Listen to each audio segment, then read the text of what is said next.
Meus irmãos, enquanto nós abrimos as Sagradas Escrituras na carta de Tiago, capítulo 4, versículos 13 a 17, as nossas crianças poderão descer para o culto infantil, a saída aqui pela minha esquerda. As professoras, os professores estarão com as crianças, a fim de transmitir a elas também o conhecimento da palavra do nosso Senhor. Carta do irmão de Jesus, Tiago, capítulo 4, versículos 13 a 17. Nós temos pregado a carta de Tiago de maneira sequencial. Hoje nós encerraremos o capítulo 4, palavra do nosso Deus, versículos 13 a 17, nos diz assim: Atendei agora vós que dizeis, hoje ou amanhã iremos para a cidade tal, e lá passaremos um ano, e negociaremos, e teremos lucros. Vós não sabeis o que sucederá amanhã. Que é a vossa vida? Sois apenas como neblina, que aparece e logo se dissipa. Em vez disso, devíeis dizer, se o Senhor quiser, não só viveremos, como também faremos isto ou aquilo. Agora, entretanto, vos jactais das vossas arrogantes pretensões. Toda jactância semelhante a essa é maligna.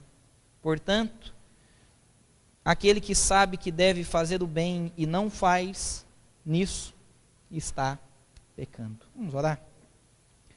Senhor Deus bendito, louvado seja o nome do Senhor por tua palavra.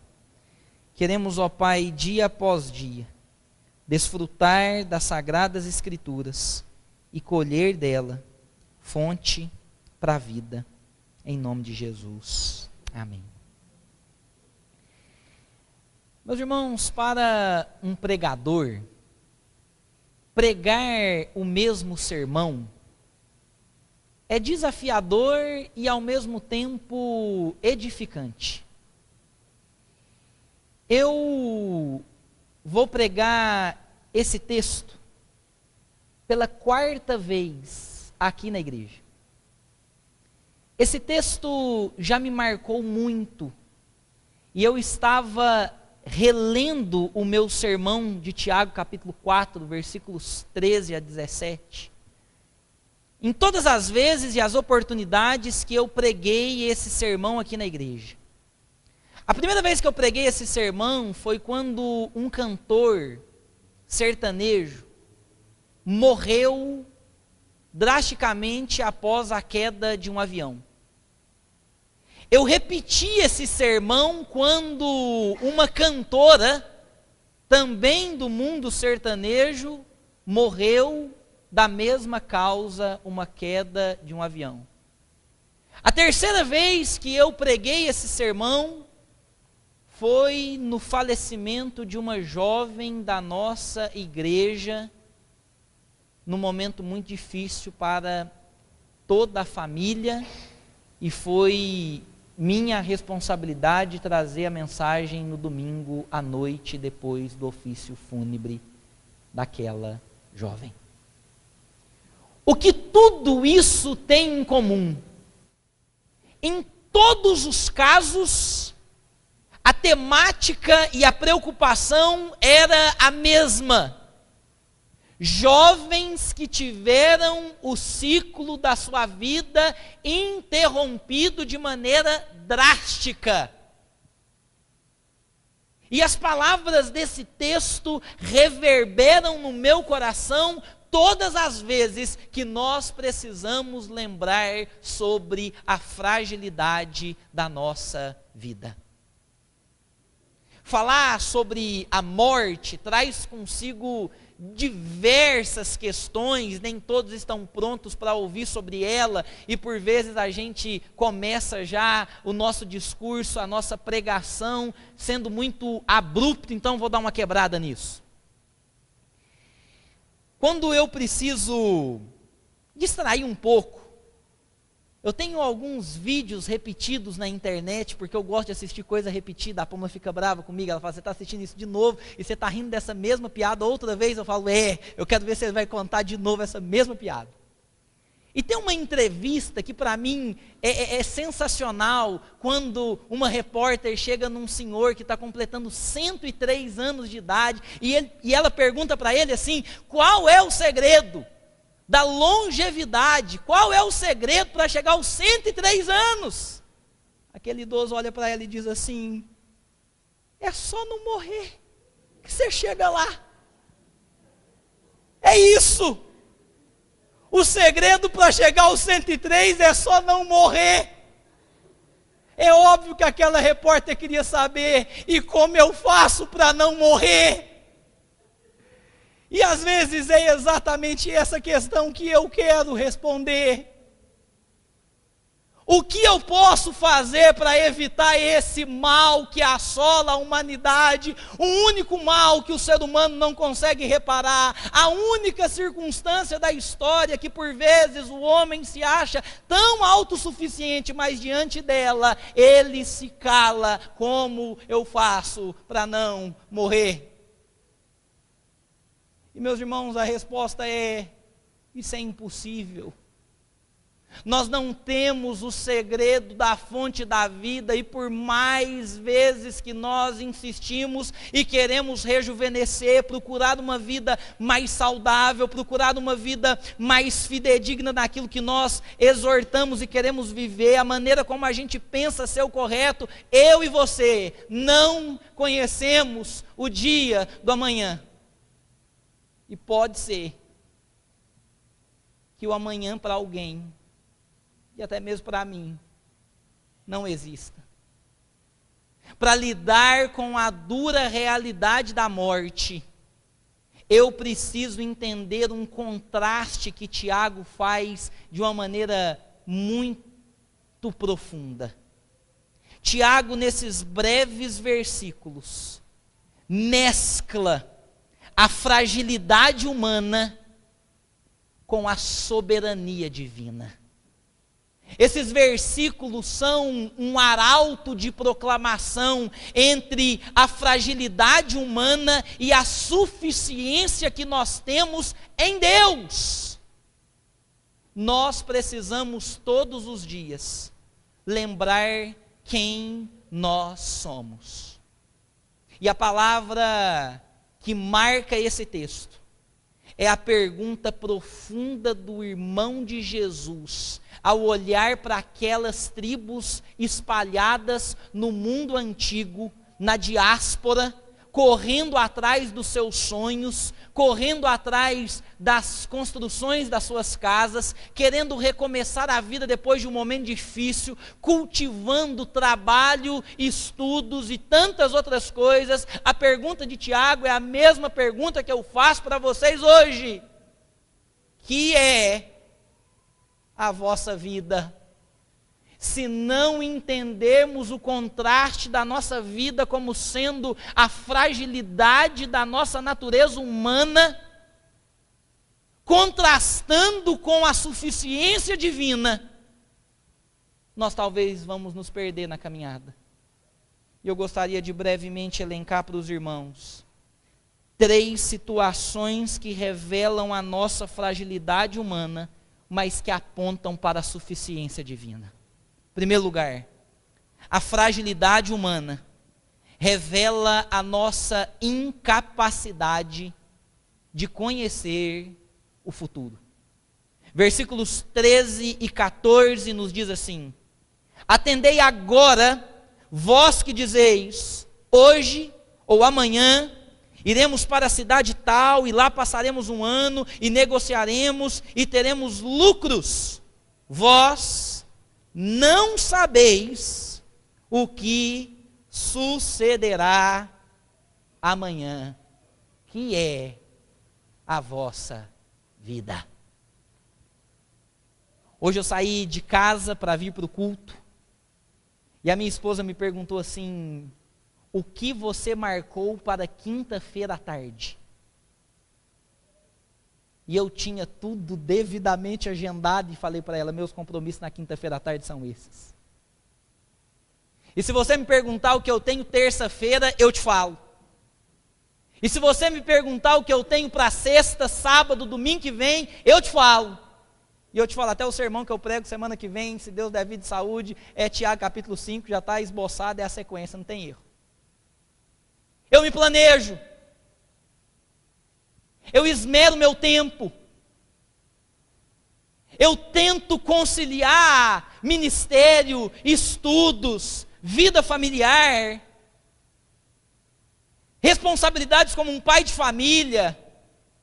Todos nós aqui já pensamos no que a gente vai fazer amanhã, se tem comida na despensa, se eu vou ter que passar para comprar alguma coisa, se é semana de compra, como é que está o orçamento desse mês, quanto tempo que eu vou dedicar no meu trabalho, quem vai ficar com as crianças nesse tempo de férias. Nós corremos de um lado para o outro, e por vezes nós nos esquecemos de uma verdade bíblica substanciosa que precisa nos confrontar. Nós somos tão frágeis, a ponto de não conhecermos o que vai ser feito de nós amanhã, que é a vossa vida. O tempo que nós tentamos segurar e administrar é sinônimo de vida. Afinal, nós vivemos dentro do limite do tempo, e como diz o salmista no capítulo 90, se a gente tiver força e vitalidade, a gente chega aos 70, aos 80, depois é canseiro e enfado, mas mesmo assim a gente vai caminhando e caminhando e caminhando. Mas é o mesmo Moisés que escreve o Salmo 90, que diz assim: os nossos dias passam rapidamente, nós voamos. O tempo voa, ele não espera, ele não para, e ele vai continuar correndo todos os dias da nossa vida. E tem gente ainda que fala para mim assim: o que você está fazendo? Eu pergunto, e a pessoa responde: eu estou aqui conversando à toa, só matando o tempo. Em outras palavras, eu estou aqui à toa, morrendo. Porque se nós estamos vivendo cerca de 1 hora desde que começou esse culto, é 1 hora a menos no ciclo da nossa vida, porque eu sou incapaz de cuidar do meu futuro. O tempo está contra nós. E nenhum de nós sabe o que vai nos suceder amanhã. Podemos fazer os nossos planos, estabelecer as nossas metas, mas amanhã tudo pode mudar. Não que seja errado planejar, arquitetar, eu faço isso, a gente procura, a gente tem que ser responsável, mas eu sou tão frágil que eu não consigo controlar o meu futuro. O tempo passa e nós voamos. Sabe por quê? Porque no meu ponto de vista, o tempo é consequência do pecado. Nós não fomos criados para um tempo limitado. É por isso que a gente não dá conta de falar tchau. É por isso que despedidas doem. É por isso que a gente não consegue conjugar a morte jamais, seja ela com 10, 20, 30, 50, 100 anos de idade, sempre vai doer. Eu não fui criado para um espaço de tempo. O tempo é resultado da queda. Eu sou frágil e sou incapaz de lidar com o meu futuro.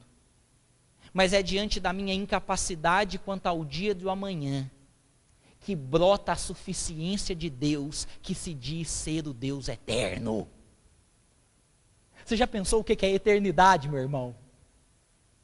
Você já parou para pensar que Deus não teve origem e Ele não tem fim? Você já parou para pensar que quando você morrer e estabelecer o reino de Deus na sua vida e na sua história no céu, isso nunca vai acabar, não vai ter ponto final, vai ser algo que vai durar para sempre, para sempre, para sempre e para sempre.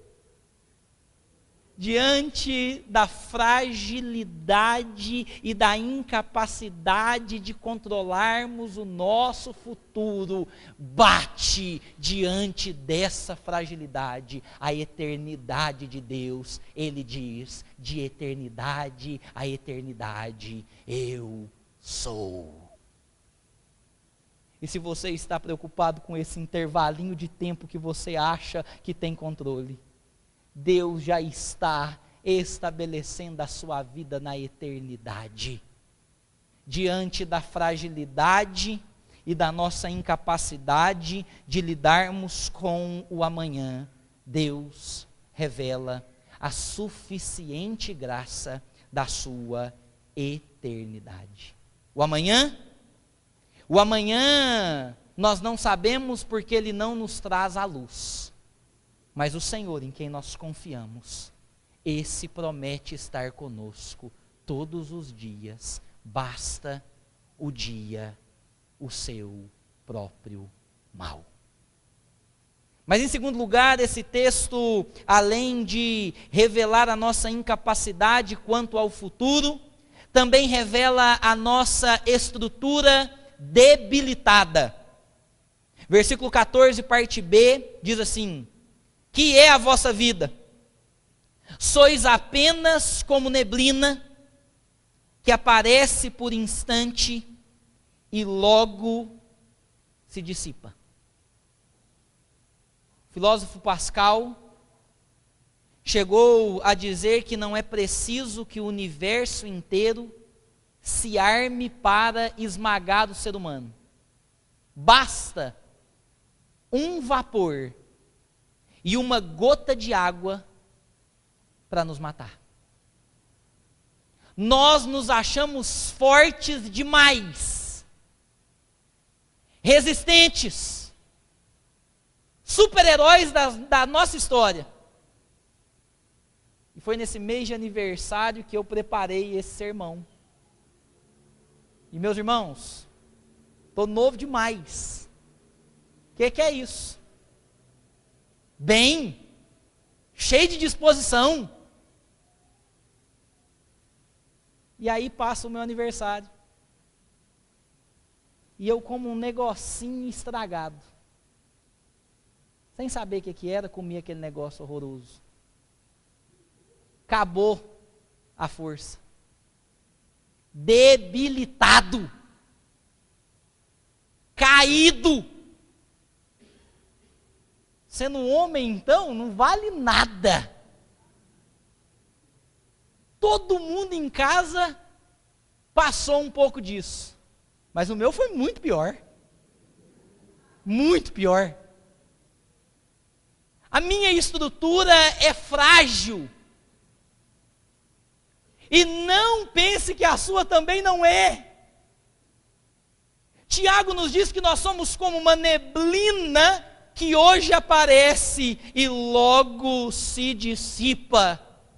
Um resfriado, o entupimento de uma veia, o quebrar de um osso, o fechar a porta no carro e deixar a sua unha roxa,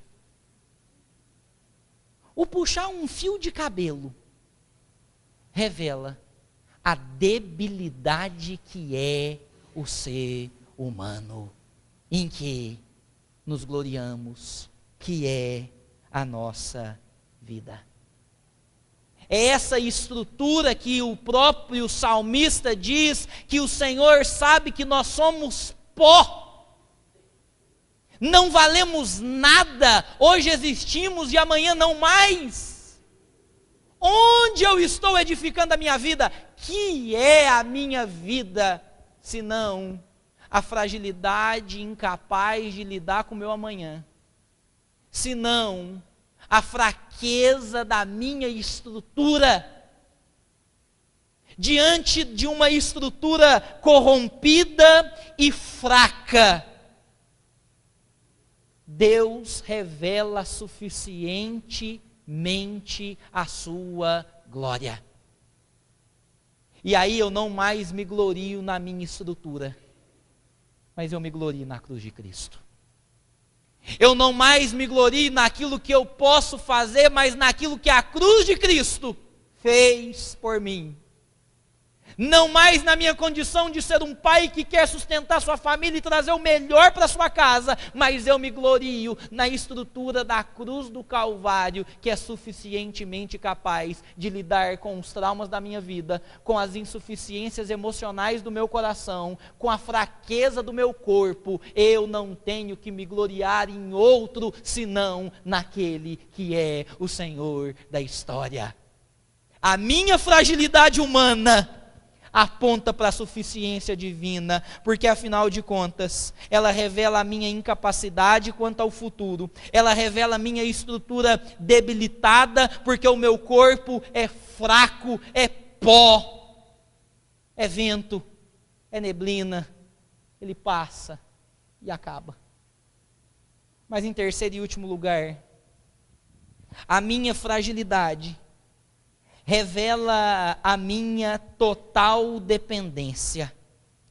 Versículo 15 diz assim: em vez de se gloriar na sua fraqueza, vocês deviam dizer: se o Senhor quiser, não só viveremos, como também faremos isso ou aquilo.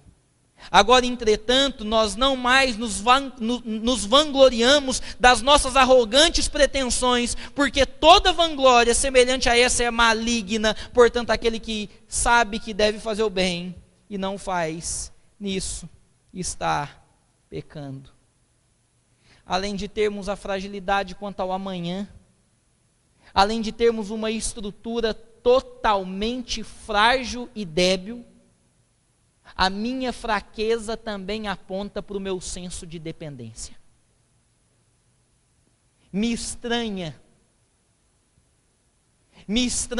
os jovens fazendo seus planos de relacionamento, de mestrado, de doutorado, de residência, de carreira vibrante e cheia de cursos e de mais cursos, sem dizer: se Deus quiser, eu vou fazer tudo isso para a glória dele. Me estranha muitos pais de família deixando as suas carteiras de trabalho serem escritas e assinadas por tantas empresas, sem antes dizer: se o Senhor quiser, eu estarei lá.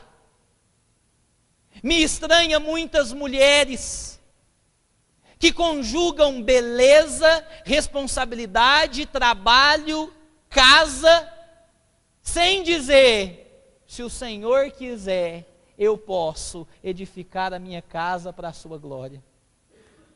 Ah, meus irmãos, eu quero me comprometer nessa noite a não fazer sequer um plano, sem antes dizer: Senhor, se o Senhor não estiver comigo, não me deixe dar sequer um passo, mas se o Senhor estiver ao meu lado, me permita entrar de cabeça. Eu quero declarar muito mais do que um chavão religioso: se Deus quiser, se Deus quiser, se Deus quiser. Eu quero iniciar os propósitos, planos e edificações da minha vida, contando com aquele em quem eu dependo, a fonte de todo saber, o Senhor da história, o meu Deus, em quem, nas mãos dele, eu entrego os meus dias. Que é a vossa vida? A nossa vida é um contraste da fragilidade humana com a suficiência divina. A fragilidade humana que apresenta a nossa incapacidade de lidar com o futuro. A fragilidade humana que mostra a debilidade do nosso corpo. A fragilidade humana que aponta para o nosso senso de dependência. Mais uma vez, ao pregar Tiago, pregador é sempre tentado a terminar o sermão com boas lições morais, dizendo: a sua vida é frágil, coloque diante do Senhor. O seu corpo é débil, entregue-o nas mãos do Senhor, porque se Ele puder e quiser curar, Ele pode curar, se não quiser, Ele continua sendo Deus. Dependa do Senhor, porque se Ele quiser, os projetos da sua vida vão se realizar. São boas aplicações. Mas não é a declaração do Evangelho. A declaração do Evangelho não nos mostra elementos e passos para serem dados para uma vida mais feliz. O Evangelho do Senhor Jesus não é sobre o sucesso na vida, e nem em como romper a fragilidade humana diante da suficiência divina. O Evangelho do Senhor Jesus é sobre uma pessoa, e o seu nome é Jesus Cristo de Nazaré. Aquele que não conjugou e explicou a fragilidade humana. Sabe o que ele fez? Ele se fez fraco por mim e por você. O Senhor Jesus Cristo não definiu o que é fraqueza. Ele despiu-se da sua glória e se fez homem comum de dores, que sabe o que é padecer. O Deus forte, trino, soberano, excelso, foi encarnado em Cristo Jesus, e Ele suportou as nossas dores, pelos nossos pecados foi esmagado, pelas nossas pisaduras foi destruído. O castigo que nos traz a paz estava sobre os seus ombros, e porque Cristo Jesus, sendo fraco, se fez forte, eu posso me gloriar nele, porque quando sou fraco, aí então é que eu sou forte. A minha graça te basta. É isso que o Senhor nos diz. E é por isso que eu posso dizer que se eu viver, do Senhor eu vivo. Se eu morrer, no Senhor eu morro. Mas eu sigo olhando para aquele que é o forte que se fez fraco para morrer no nosso lugar e nos abrir o caminho da eternidade, um reto e vivo caminho. A fragilidade da nossa alma, a fraqueza do nosso corpo, a dependência da nossa estrutura, precisa se encontrar com Jesus Cristo de Nazaré, o forte que se fez fraco, que está exaltado no alto e sublime trono. E quando eu me encontro com o forte que se fez fraco, todas as minhas fraquezas estão postas nele. E sabe o que ele faz? Com a sua boa mão, ele segura bem forte a minha, para que diante da vida eu não tropece, para que eu possa contar com o amparo divino, dizendo: Senhor, que eu não me atreva a dar jamais um passo sem teu auxílio, sem a tua fortaleza a caminhar comigo. E no 153 vamos cantar encerrando o culto dessa noite.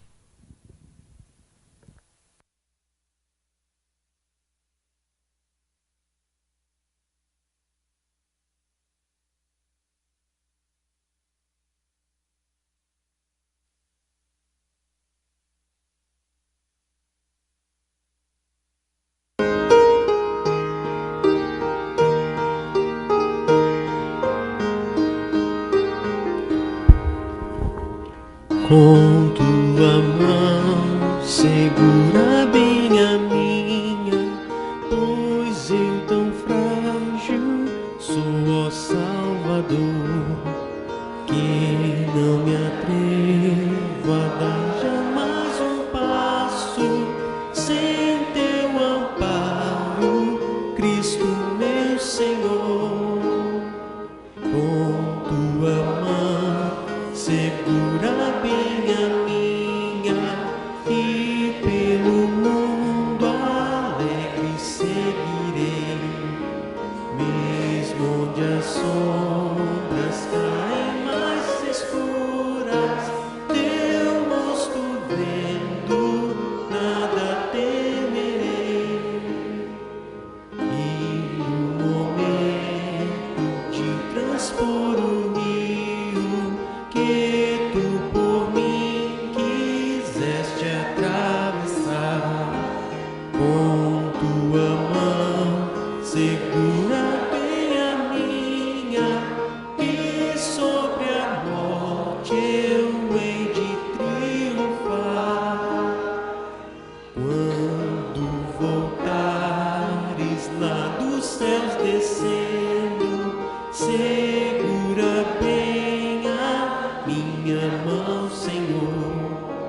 Cristo Jesus, conduze-me contigo para onde eu goze teu eterno amor.